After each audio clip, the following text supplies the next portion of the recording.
And let me go down here and make you co-host. Yes, she's my student. Okay. There we go. I think, wait. Yes, she's my new student. Hi, everyone. Darlene, Angela. So good to see you. Yay. Good morning. I'm so sorry. I have a cold sore, so I got medication on. Guess I'm a little stressed. Just a little bit. Right? Too much.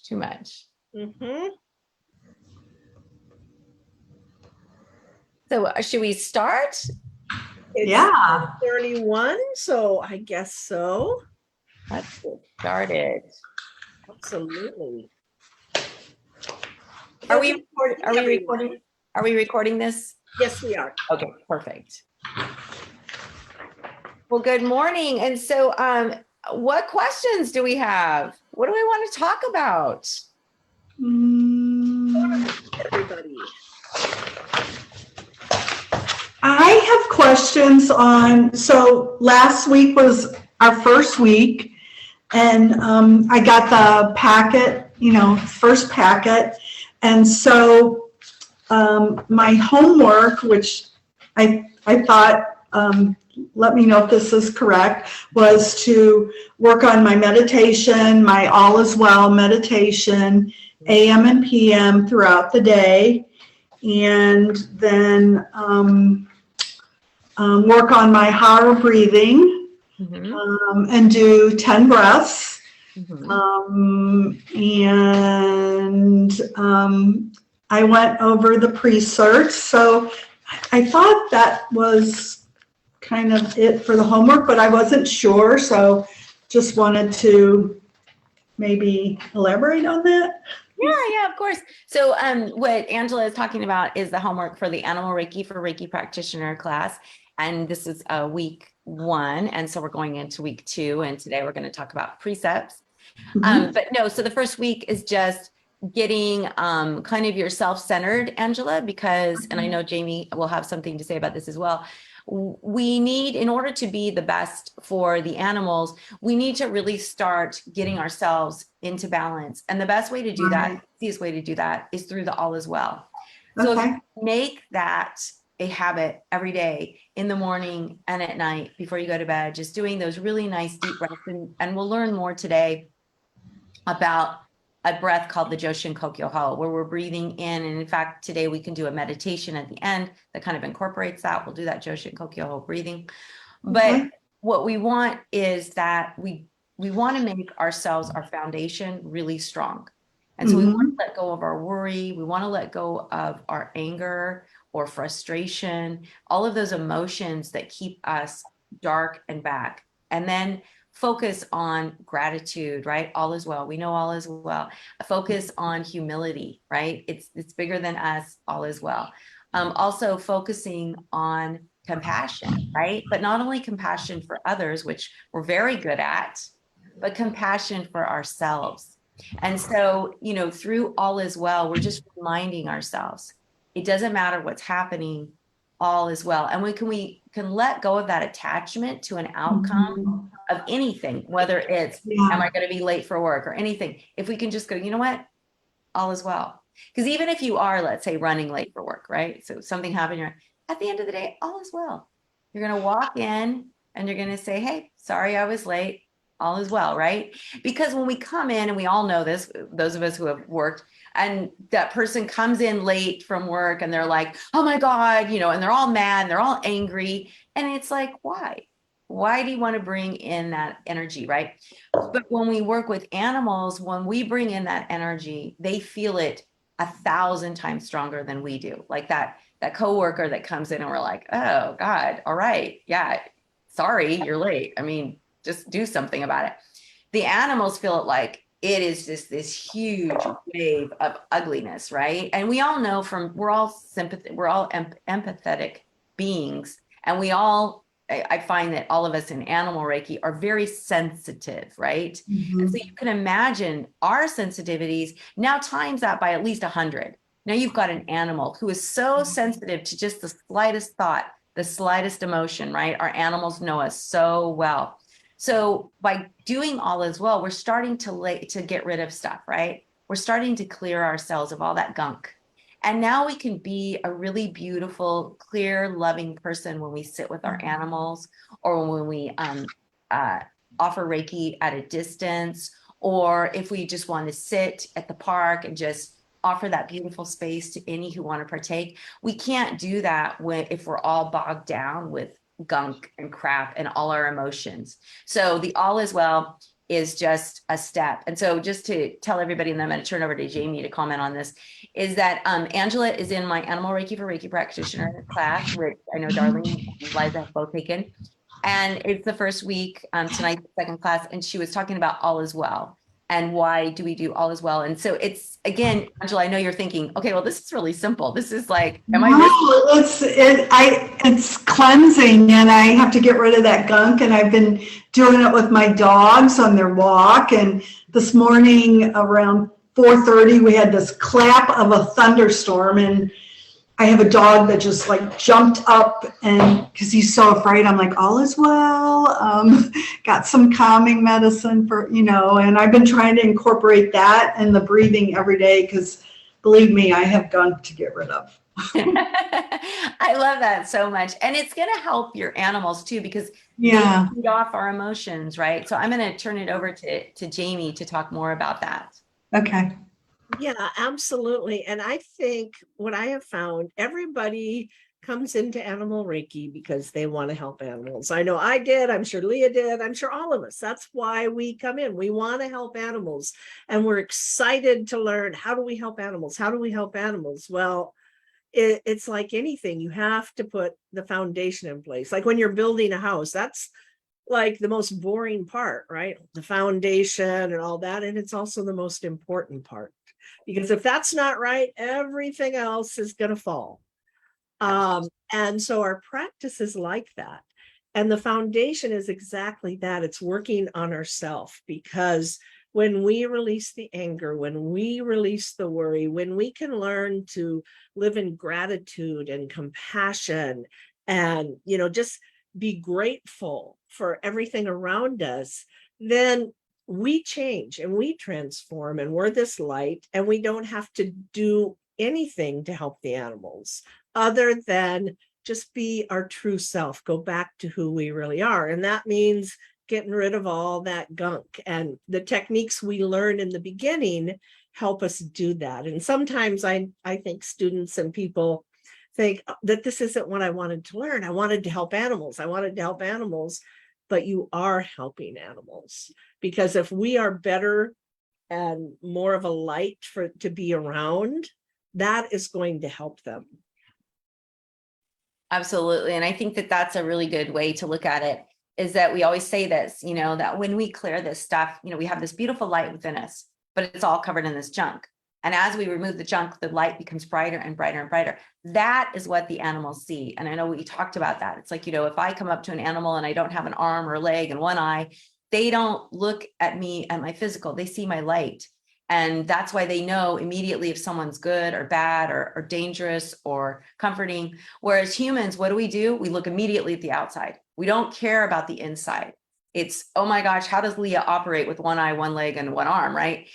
We are focused on that and our mind goes there. Whereas animals, that's complete opposite. So our light within us is what they are seeing. That is what they are connecting to. They're so much further evolved than us. They're up here when it comes to energy and seeing the truth, right? And we're caught up in the physical, in all this physical stuff that really at the end of the day doesn't even matter. That what matters is who you are inside and what you bring. And that's why this practice is so amazing, because animals help us to be better people. So hopefully that helps. And what I was going to say is, so really our light is like the sun, right? So we are the sun, we just shine. And that's what the animals, any animals are attracted to. So what I'm really excited for you, and I know that everyone can if you want to comment on this, is that you're going to find that animals are going to start coming to you. You're going to be out and you're going to see birds are going to come closer. Crows are going to come closer. Animals, squirrels are going to come closer. They're going to sit, they're going to stop, because as your light starts to shine, they see you way before you see them. And I think that's really exciting. So I don't know if anybody else wants to comment on this. Jamie, if you have something to say about that, because I know you have tons of experience with that too. Yeah. And it just happens, but pay attention to how the animals respond to you, because I think sometimes we can miss it, but you will notice that, I have feral cats that move in and out all the time. If you're just walking down the street, so many times, and I've seen people, therapy dogs or whatever, the dog's walking with them, and they just make eye contact, and they know, there's like, oh, I see you, and their tail starts wagging a little more. And so animals are just going to appear, animals that need your help, animals that are just saying hi, animals that are just like, oh, look at this one's kind of bright, let me check it out. So you will find that they will be attracted to you.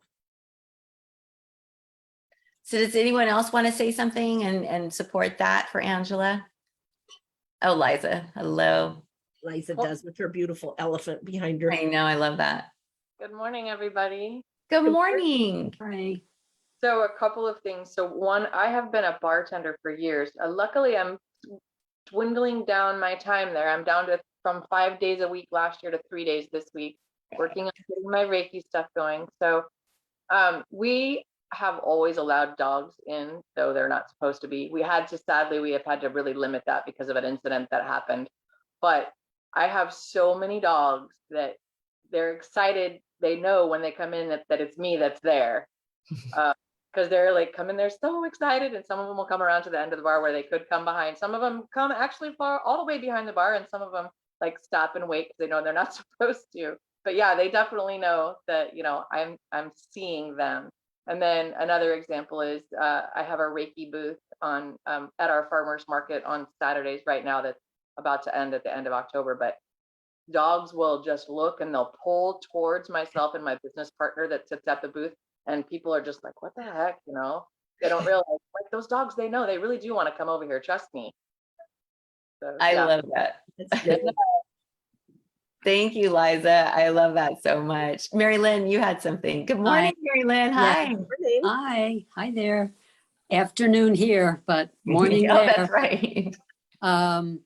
Yes, this happened, and I really, upon reflection, I think this bird landed where it did because it knew that I was there and could help it.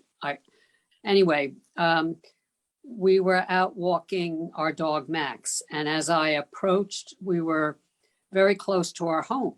And on the road, as I approached the house, I see something still on the road, and I go over, and it's a tiny bird that was sort of moving, but couldn't really move. So, and it was one of those really hot and humid days. So I looked at my husband and I said, I got to get this bird off the counter. It's gonna cook. So I ran in the house, found a shoebox, and got out, and I had a glove, and I just like gently, I talked to the bird. I explained, hi, I want to help you. I'd like to move you from here, put you in this box, but put you over in the shade, and then I'm going to get you some water. You're safe. So, okay, it didn't fight me. It kind of was like a little bit moving its wings. So I picked it up, ran in the house, found a dropper and a little bowl of water, got back out. And do you know that bird was looking at me? I tell you, it was looking at me, and I showed it the dropper, And I filled it with water and I said, I'd like to give you a drink. Would you like a drink? It opened its teeny weeny little mouth. And I gave it a couple of drops and it swallowed. Okay. So now I say, what am I going to do now? So I call my neighbor who I think could help me. And she gave me the phone number to VINS, VINS. It's kind of like a sanctuary for birds. And they have vets and they have a clinic there. And I called, I got the nicest guy. I explained about the bird in the box and it's moving, but it looks stunned or something. Can I bring it over? Good. So we drive, we threw our dog in the back. I had the bird on my lap. My husband's driving down about 40 minutes away from our home. We get to VINS and I bring the box over. The vet meets us outside. And I said, oh, thank you. You know, this is so great. I hope you can, you know, get this little thing back flying. So I said, I'll call for updates. I will call tomorrow. So I called the next day and it had been very dehydrated. They were giving it IV liquids. And it seemed to be, he said, you know, kind of like dazed, like his head injury, maybe something like that. Okay, so I'm praying, I'm sending Reiki, the next day I call, it didn't make it.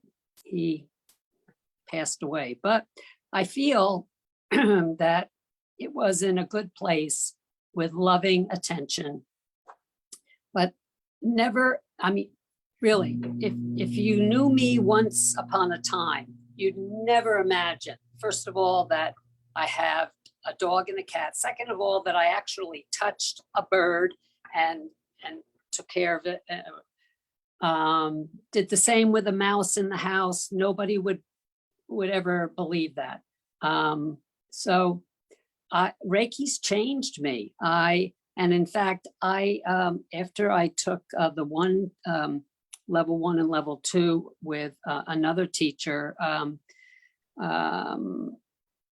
Reiki, I had an adverse reaction to chicken the next day. I could not imagine myself eating it, or fish. And fish, I would be eating all the time, fish. And now, still to this day. So I contacted my teacher and asked about, has she ever heard of this? I mean, what's going on with me? Is this something usual or not? And she said, yeah, it has happened to people. So I am a better person because of Reiki and because of the animals. I really am. And in fact, I was away last week and I kept saying, all is well, breathing and it really was helpful because I had to ride a train and I had to go into train stations that I didn't know about really and never been. So it was well worth it. However, I found myself, you know, sitting in the car and in the train car and just breathing deeply and all is well. And, you know, so there you go. It's my life. I love it. I love that. So Angela, is that all helpful? And yes, the homework is, you know, it's very passive. There's not going to be a whole lot of deep stuff, but you know. Yeah, very, very helpful. And I just want to share this when I was thinking of what Marilyn and Liza said. I was in Montana this summer and vacationing with a friend, and we stayed at a real remote place, and they had, you know, about 8 goats running all over the place. Well, the one seemed to just love me. And none of them came up to my friend, but He was like sitting in my lap. He was nuzzling my shoulder. He just was like all over my face, and like every time I came out, he was like, whoa. So I happily sat with him on my lap and enjoyed his company for about 4 days while I was there. I love that so much. But you know what? They see that. They see Yeah. that love for them and they reward us. And goats are so amazing. They're such great little amazing creatures. I don't know, Darlene, if you had anything you wanted to add to this as well.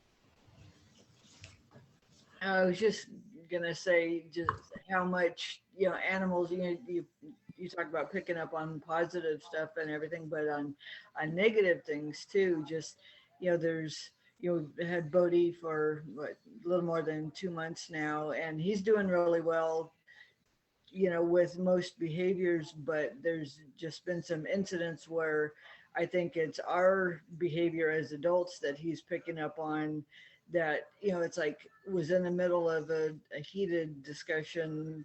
It wasn't raised voices, but it just wasn't a pleasant discussion. And I looked over at Bodhi and he just stood up and just peed right there on the carpet. Oh, It's like, okay, so it's like he knew, it's like, they pick up on it, and it just is amazing. You don't realize that all the little things that they pick up on, and I think that was his way of expressing his fear of what was going on because of the tone of the discussion, but I think also as trying to be a diversion to what was going on. yeah. Sometimes they get overwhelmed and they don't know what else to do. They get scared, they pee. It's just, a reaction. It's just like when we get really scared, right? As kids, we'll pee. So it's the same type of situation, which again, that's why, the all is well is so good for that. Thank you for sharing that. It's definitely, it's amazing how things come to you when you need them the most. So it's been a blessing this week to really help me get through some rough times. So.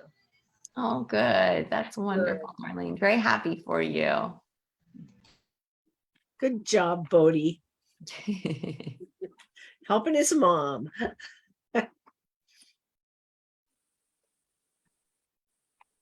So who else has a question? And oh, by the way, Angela, thank you so much for coming and bringing that. Even though this is just, even if we have a topic, you still can come and have questions about the class. Same with Jamie's students. Anybody's students can come and ask questions, because this is what the time we use where it's less formal and we have more time to really kind of flesh things out. So be sure to come with any questions you have about the class or anything about Animal Reiki. Mhm. I have a question about Animal Reiki, and have either of you experienced the Reiki not flowing? Do you want to take that, Jamie? Well, do you mean like I just don't feel it, or the animal doesn't accept it? The practitioner doesn't feel it. Okay. Sometimes yes. And I think the important thing is not to worry about that and to trust the process, because we've all seen it work. And, unless I'm like really in my head or something like that, and you'll know that, if you're having a hard time concentrating and focusing on the meditation or the mantra, whatever you're doing, and you're having a hard time quieting your mind and becoming still, then you're probably not going to feel anything. I don't feel anything when I'm having that kind of situation. But there are times, even when I'm, meditating and I'm in that place, and I think it's because a lot of times that's not where my focus is. I'm not noticing what's going on in my body, or, the sensations maybe I'm just gone to a much deeper place. And I just know that I trust that this energy, this Reiki energy is going outward. It's being offered to the animal. If they want to accept it, I know they will, because we always say that. And then we have to get out of the way and trust that it's going to work. We may or may not feel it. It's just like some people will feel a tingle, some feel it hot, some feel it cold, some don't feel anything. It doesn't mean it's not working. And it doesn't mean it's always going to present itself exactly the same every time. I think we look for validation as people, are we doing this right? I need validation. And I mean, we all do. We want to see the animals respond, right? We want that validation. We want to feel something because we want that validation. But sometimes I don't feel anything, but I do trust, and I know that you can see if the animal is responding or not. I know it's flowing. So you just keep at it. How do you know when to stop? In Go that ahead. case. Leah. Oh, I was just going to say, I always set a timer. It's like I make a commitment. My intent is I'm going to sit here for 10 minutes. I'm going to sit here for 15, 30, whatever that is. That's my intent. Mhm. And then that's what I do. Because again, animals are also paying attention to what we say. Like, oh, if I sit, I go, oh, I'm going to offer Reiki. I'm going to sit with you. And then after 5 minutes, I'm like, I'm not feeling anything. I'm going to get up and leave. That doesn't really give anyone a chance, right? It doesn't give the animal a chance or yourself a chance. So just trust, focus on your breath. Because as I've shared, before, a lot of times when you're doing distant Reiki, you think you might not feel anything, right? Because you don't see them, you're not connecting in that physical way.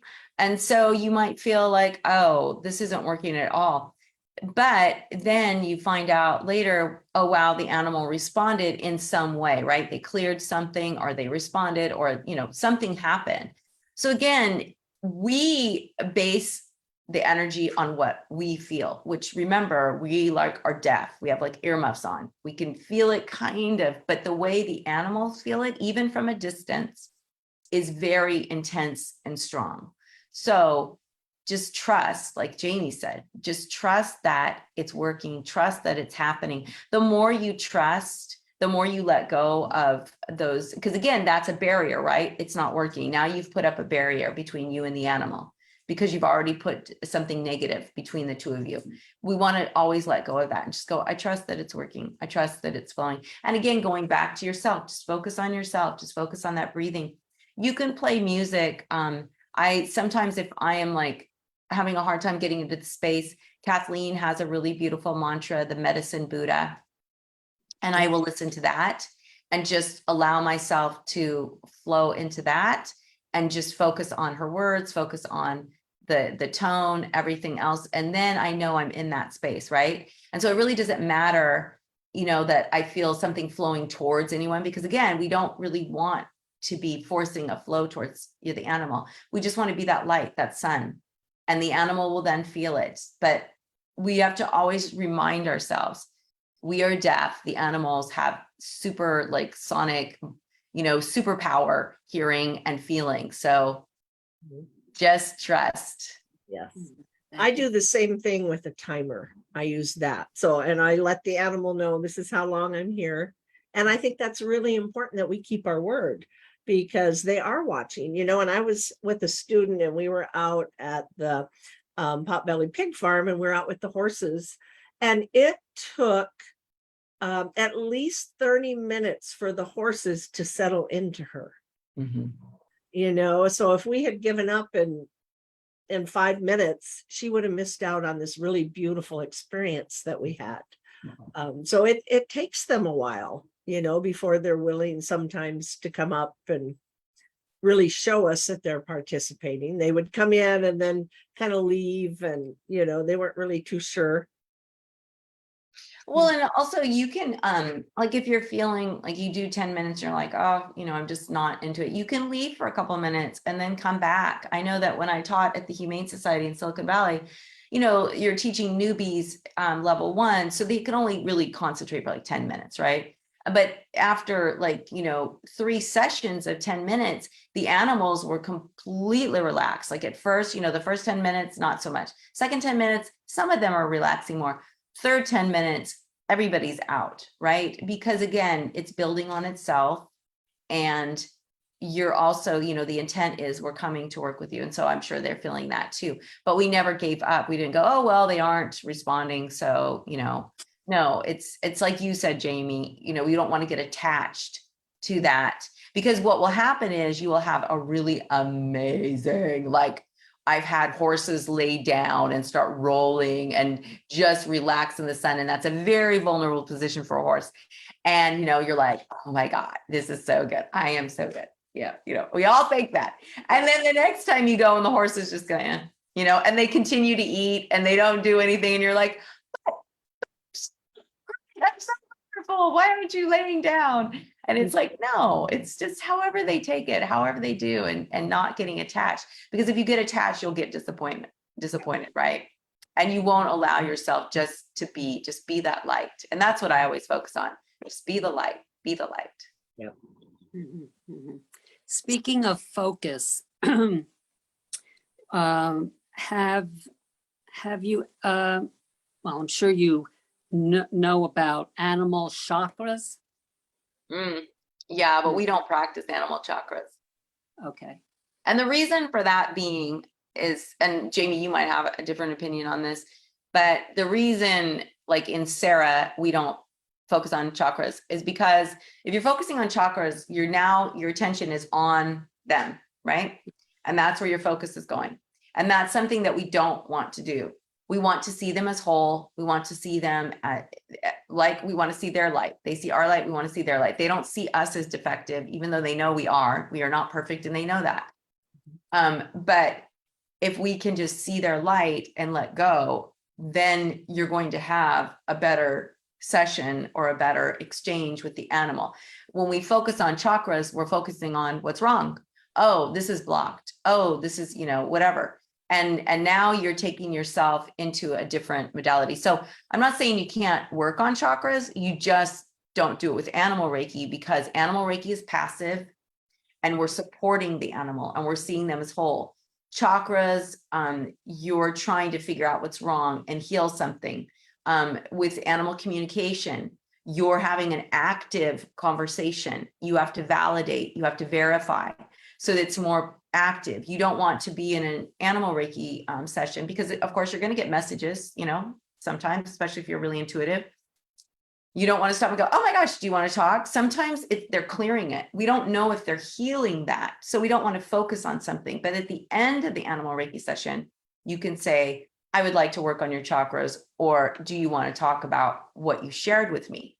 And then you could do an animal communication session if you're an animal communicator. But with Animal Reiki, we want to, and this is the problem with a lot of different Animal Reiki schools, it's confusing. Some use chakras, some use hands-on, some use, beaming, right? And so we don't do any of that. We're about the animal and what they want. And they have shown us and Kathleen, thousands and thousands of hours of practice, that they prefer it when we see them as whole and we just hold space, because then they also hold space for us. So it's a beautiful exchange. Whereas, in the other modalities, you have a different purpose. And especially with chakras, you're seeing them as blocked or whatever, and you're trying to heal that. And I think that that's also an ego thing too, right? I'm the healer, you're the patient, I'm going to heal you, instead of I'm here to hold space. And in this beautiful space we share together, there is just a beautiful exchange of energy, and there is no healing because you're connecting at a higher level. But because there is no focus on healing and you're at this higher level and everyone feels supported, healing occurs because you're in this beautiful, relaxed space. So yeah, we don't do chakras, but that's not to say that there's anything wrong with it, just not with Animal Reiki. And that's a really good question. Thank you for And bringing that's that an up. excellent question. And I I know you probably have more to say about that, Jamie. totally agree with you, Leah. You know, I like to look at it as, you know, yes, the chakras is what is traditionally taught, you know, like in human Reiki, and you're using your hands to clear things. And Leah's absolutely right. You know, we don't focus on the problem.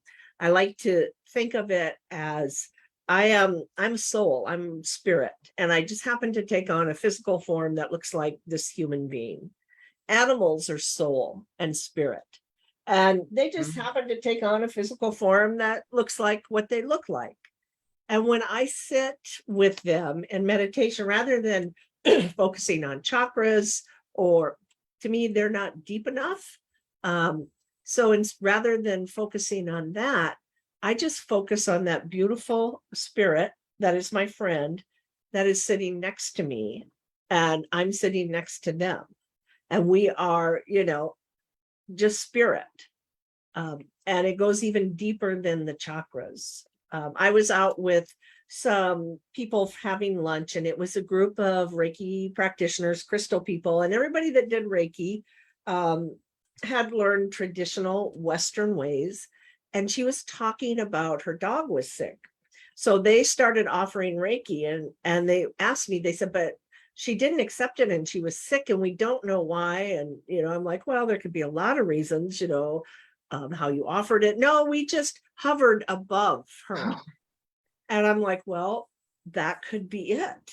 Uh, you know, so it's like, yes, and finally they understood. It's like, yeah, you just sit, you don't hover above them, you don't beam, you don't need to do any of that. And it's kind of sad because they didn't know, they had just learned human. And so maybe if they had just sat in the space, their dog would have accepted and got some comfort from it. Instead, it made her uncomfortable. Well, it's that focusing on what's wrong, you're broken, there's something wrong with you, instead of that energy of love and you're perfect and we're here to support you. I think, and two, you know, people who do that with the best of intentions. They do it with love in their heart. They do it because they want to help. And what I always tell people is, you know, the let animals lead method of animal Reiki is a method that started off the same as these people are doing now. Basically, when Kathleen created Animal Reiki, there was nobody doing it. People would say, well, you can do Reiki with animals just like you do with people. And so she learned Reiki in 1998. She officially opened up her doors to Animal Reiki in 2004, but before that she was practicing. So it does work. It, you know, beaming energy, cross tying horses, holding animals, forcing hands on, hovering, all of these things work sometimes, probably 70% of the time. But there's 30% of that time where it doesn't work. And so in 2006, Kathleen learned the more traditional form of Reiki, which is meditation based. So if you think about Usui and the origins of Reiki, Usui didn't do hand positions. He didn't hover over anyone. What he did was maybe occasionally with a finger or two fingers, maybe possibly touch a couple people because people need touch, but there wasn't anything formal with hand positions. He meditated, and when people sat in his presence, they were healed. And so that is what he was teaching. We are more in alignment and more closely attuned to what Usui was originally doing than we are to the Western way of hands-on, beaming, you know, chakras, all of these other different things that people have added. You know, Reiki started off very pure, and it started off as meditation. So when Kathleen learned that system in 2006, and she wrote her book, Animal, you know, I just put it away, Animal Reiki, right? That was in 2000, I think it came out in 2006, and that was based all on human Reiki for animals. But then in 2006, when she started studying with Franz, she learned that there was a better way. And the animals started to show her. They appreciated a passive, non-intrusive way. And so from 2006 to today, she has perfected that. And that's why we have the 6 pillars the let animals lead way, you know, where we focus on meditation, we focus on only when the animals come to us do we use hands. And even then, only in a gentle way, and always making sure, like if the horse like flicks you off or the dog flicks you off or even the cat, that you move your hands back, right? And so there's all these different pillars that we follow, 6, and that helps us to stay in that space. But it's human Reiki for animals will work, and people are doing it for the right reasons. It's just that there is a better, more effective way where you can work with traumatized animals, you can work with wild animals, you can work with animals that are passing and dying without causing them further discomfort. And so, Kath or Jamie, I don't know if you want to say something about that as well. Yeah, no, absolutely. I totally agree with that. It does sometimes work, you know, most of, and especially if it's your pets, they're going to allow that. And I think that's the question, even when you're working with other animals, they're tolerating it. And there's a big difference when you offer Reiki and an animal tolerates it, then if you offer Reiki and an animal actively participates. It's a big difference for the animal, but more importantly, it's a big difference for you on how you experience that session. Absolutely. We don't want the animals just to tolerate it. Yes. Go ahead, Darlene. I just wanted to add in too. I think, you know, I've talked to you about it, Leah, and Jamie knows too. When I first learned human Reiki and found a class online for, you know, animal Reiki, you know, with crystals, and I thought, oh wow, this is going to be kind of cool. You know, I still hadn't, you know, learned this. You know, let animals lead method yet. This was, you know, a couple of years ago, and it was just interesting how, you know, this woman that she's trying to incorporate crystals, because I was into crystals at the time too, just starting. So it was, you know, she's trying to use these crystals, using Reiki on her cats, and it was just like a comedy of errors. It's like the cat did not want to have anything to do with it at all, and was just like all over the place, scratching, just trying to get away, and ended up biting her. I mean, clamped onto her hand really hard, and it was just like, and she just kept trying. And it's like, even I knew that this was wrong. It's like you're trying to force something on this cat, and she said, well, normally this cat isn't like this, and blah blah blah. And it's like the cat does not want to participate. Just let it go. It's like, it just, I felt bad for the cat.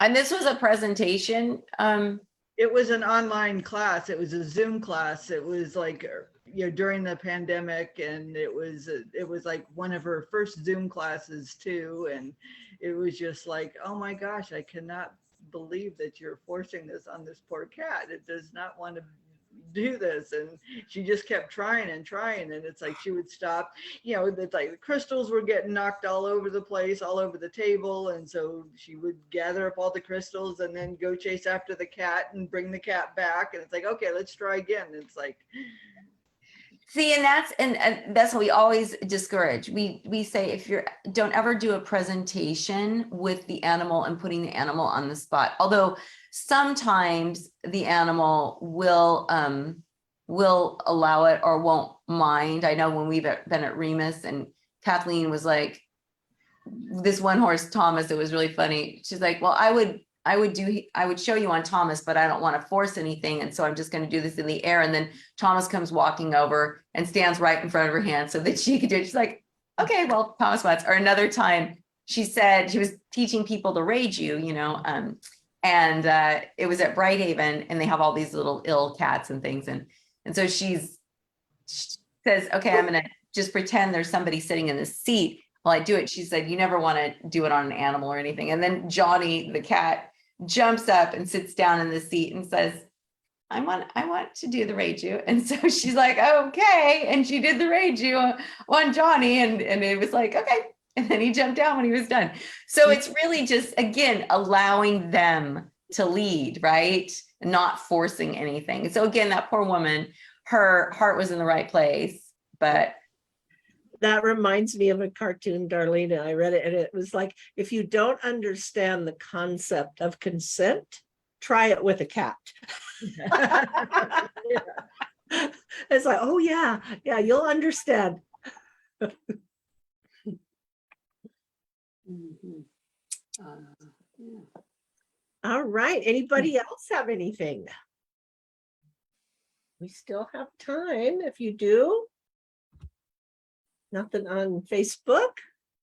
So I know we have a new person that joined us, and I don't want to butcher the name. I think it's Zuza.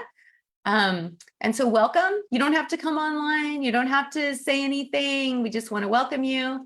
And if you have any questions, you can also put questions in the chat too.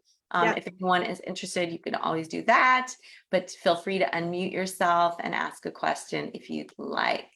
So yeah, it's already 11:16. I can't believe that. Oh, it went quick So today.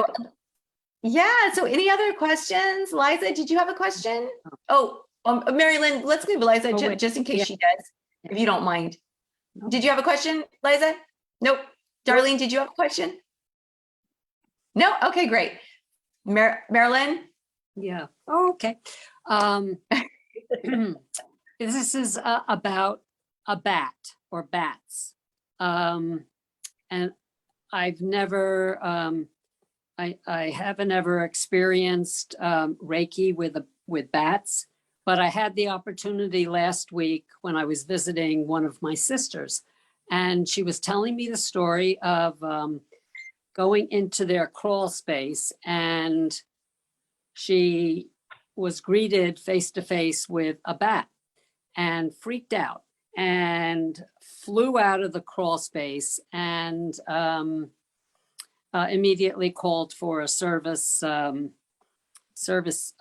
agency. What can they do? I think I have bats more than I know. I have one, but anyway, so the and she knows about my ability to offer Reiki to both people and animals. So it just occurred, I said, Jen, would you, how would you feel if I approached the bats from, I'm not going up to the crawl space, but from, under the crawl space, it's in their closet. So, oh, would you? Yeah, let's see. Okay. So I go in, I'm by myself. And prior to that, I'm thinking about, now, how am I going to conduct this? What do I feel? So I went in and I introduced myself, first of all. And then I explained that my sister and brother-in-law, and even myself, we really value your contribution to the environment. And out of respect, my sister and her and Eric would like to ask you to please leave and return to your environment.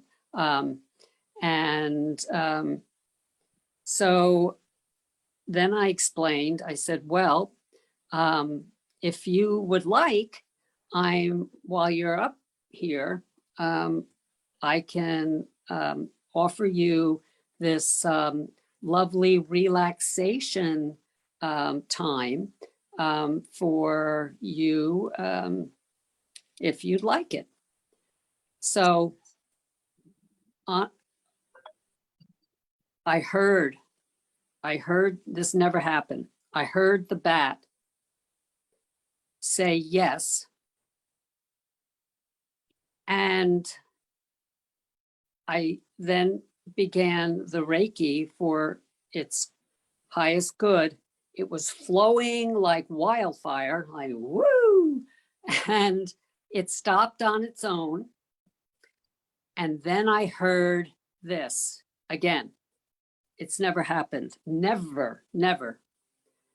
I heard, we want to leave. We do want to leave. So I said, okay, well, in fact, there's a person coming, imagine I'm talking, there's a person coming who will be installing an exit for you to safely leave. There are tunnels and it looks like a pipe, and you'll be able to safely leave and return to your natural, habitat. So that's it. And I left the closet. And I immediately went and wrote all this down, especially since I'm saying, no, I didn't make this up. This came to my head, it popped, like, we want to leave. So I'm not an animal communicator, but I guess, did I do okay with just hearing and saying, okay, we support that, and I didn't do anything else. I said, well, I'll tell my sister and brother-in-law, Anyway. Well, I think that you did everything right. I don't know, Jamie, what do you have to say about this? Absolutely. And I think you did. I think that was beautiful and respectful. And I love that you went and wrote about it, right? So as we begin, especially people just beginning this journey, I think it's really neat to journal about your experiences, because someday, years down the road, you're going to look back and you're going to have like, oh yeah, I forgot that. And I forgot this. And you're going to have this fabulous collection of experiences and memories. I mean, you're going to see how far you've grown. Yeah, it was like one of those moments that I didn't want to ever forget, because first of all, these were bats. And second of all, I had never received a message from a bat ever. Darlene probably has received lots of messages from bats. He's in bat rescue. So, but thank you for sharing that, Mary Lynn. Okay, well, thanks for your input about, I just felt like, as I always do when I'm at the shelters, I introduce myself, explain why I'm there, explain that, it's their choice, take none, as much as you want, a little bit. I respect that. And then here we go. Well, I think the one thing that's really important to note about this is that, when we tell animals what's happening, that's very empowering because they understand. And we don't give them enough credit for not understanding. We don't have to be animal communicators. You don't really want to be having a conversation. You just want to trust that they understand. And I think that's very important to do. If you're going to leave your animal at boarding, or if you're going to leave your animal for the day, you just say, I have to go, you explain it to them. Sometimes it works, sometimes it doesn't. Sometimes they understand. Who knows how much they understand? We don't know. But what I do know is that can cause a lot of comfort, or can bring a lot of comfort for the animal when we tell them this is what's happening. Because a lot of people, you'd be shocked at how many people don't tell animals, like breeders, and they send them off in an airplane. And I've asked, before, a couple different breeders, so do you tell the animals, oh no, we don't need to tell them. And so if I see them in the airport, I always, sit with them for a second and say, you're going somewhere nice, you're going to go to a new family, this is what's happening. Whether or not, sometimes they're too stressed out to even really hear you, but it's really important that we treat them with respect, because you can imagine if someone just boxed you up and put you on a plane and you didn't tell you anything about where you were going, what was happening. You could see images, right? Because they see in images, but you didn't understand any of it, right? So it's like people are speaking a foreign language to you, and they're putting you up and they're sending you somewhere. And maybe the people are nice when you get there, but you don't know. You have no clue what's happening. And so we just have to, it goes along with our letting animals lead. It's just showing them respect, just how we would like to be shown respect. And we don't want to humanize them too much, but in situations like that, we just want to be respectful. And trust, that that word has come up a lot today, that we trust practice. We trust that the animals receive the message, because most of the time they do. They really, Absolutely. you know. So, all right. Well, shall we end with our meditation? Yes, please. All right. So, do you want me to lead this, Leah? And you Oh, I can, don't care. It's up to you. If you have one you want to use, that's totally fine. Otherwise, I can. It's just up to if you. you have one, you can do it, because I don't have anything particular in mind. Oh, I didn't have anything either. I was just gonna do, we could do, oh, you're really good at, like, you want to just do the couple minute one and show everybody how we can do that really short one? Because that would be good for Angela too. So Yes, you don't have to have 10 minutes. You right. don't have to have even 5 minutes. You can, Jamie and I both took this meditation teacher course together, and we learned some really wonderful short meditations. Yes, yes. All right. So you do want to try to sit comfortably, with your spine straight, but not stiff. So just relax and be comfortable. And go ahead and close your eyes and start by just taking a deep breath in. Pull it all the way down to your belly. And then as you exhale, just release any tension or stress from the day. Take another deep breath in, pull it all the way down to your belly. And exhale and release any stress and tension. Take another breath in. Breathe all the way down. And exhale, releasing the stress, tension that you may be feeling. Now just let your breath find a natural rhythm and notice your body. Is there any areas where there's tension? If there is, on the next inhale, just breathe into that area. And then exhale out any tension. And just do that for a few more breaths, focusing on any tension in the body and releasing it.